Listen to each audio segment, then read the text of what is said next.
Hey, cool cat. Welcome to Mental Health Music Lessons with Imanni Music. Hi there. Today, we're going to be talking about how to listen to music that was recorded acoustically, like some of this music over here, and be able to change that into a studio production. When we say studio production, musicians are talking about having various different instruments involved, having electronic instruments in the mix too, having those vocals cleaned up and recorded separately from the instruments. This is at least a term I like to use to separate acoustic music from commercial music. So, let's get started. Step number one is to listen to your recording and then find something interesting. And I found something right over here I want to show you. Not that. This part. The lyrics are just me scatting, but I like what's happening with the arpeggiation. Arpeggiation means that we're taking a chord and we are playing one note at a time. When I'm trying to figure out what chords are going on, there's two ways you can do it. If you record directly into your computer, then the computer automatically has the notes written down and you can reference it. That's the first way. The second way is by listening to the music first, figuring out the key. Ba, I like to sing the note first. Ba, the first note. Ba, ba, ba, da, da, da. Right? So we have that going on. This is the first chord, and many times in music, the first chord is the chord for this key. In this particular case, it is actually the chord of the key. We start out with A minor, and we have a little progression that goes. We have A minor. We go to G major. G major is our passing chord, which means that it is a chord between two main chords. You can tell which chords are the main chords by looking at how long they last in the music. Look, that happened twice. I played that arpeggiation twice, but for the G chord only happened once. And then we have this here. So we go to F major, and then we go to the E major chord. In a harmonic minor scale with A minor, there is a G sharp leading to the A. We call this note a leading note, the leading tone of the scale. So we have that chord. Now, since we have that, let's write it down in tempo on our computer. The first thing I notice is the tempo. The tempo is quite fast for this song. Right? So I'm going to set the tempo to, well, I'll change the screen. So I'm going to change the tempo to 200 just to see in perspective where we are. That's way too fast, so let's change it down. I just changed the tempo to 172, and that's the nice tempo there. Okay, I just took a second to play that little progression on the piano, and this is what I got in the end.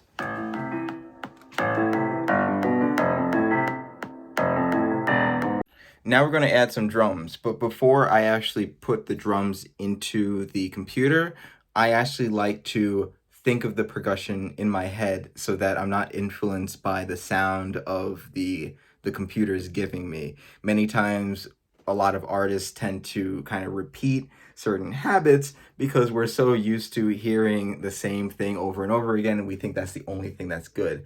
So I know that this is what the chord progression sounds like.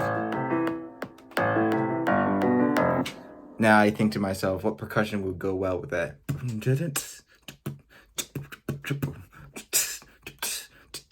I hear the hi-hats doing boom. So I'm going to work the hi-hats into the percussion part first. This is what I got for the hi-hats.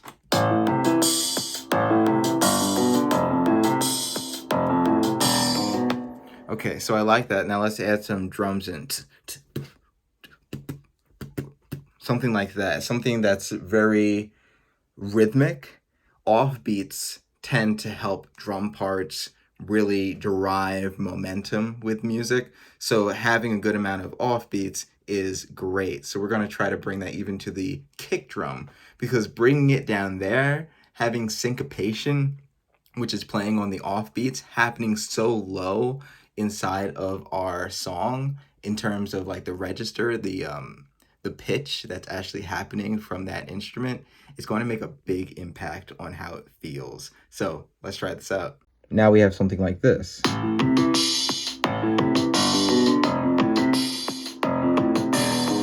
Now in my mind, I'm thinking I need something else, something that kind of makes everything steady, that really drives home where the downbeats are. So I'm going to add in a bass drum, and I'm thinking something like So I have to figure out how to play that on a piano now. So I'm going to take the melody I heard in my head and try to figure it out on the piano. So let's play this part again.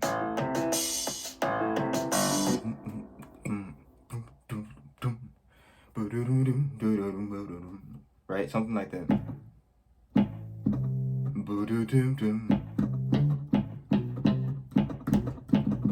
Yeah.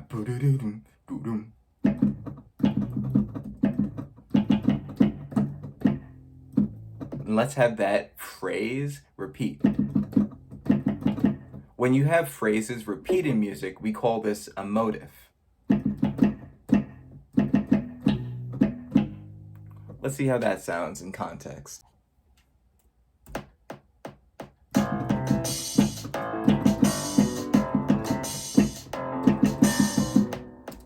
Let's try something like that. So this is what we have so far.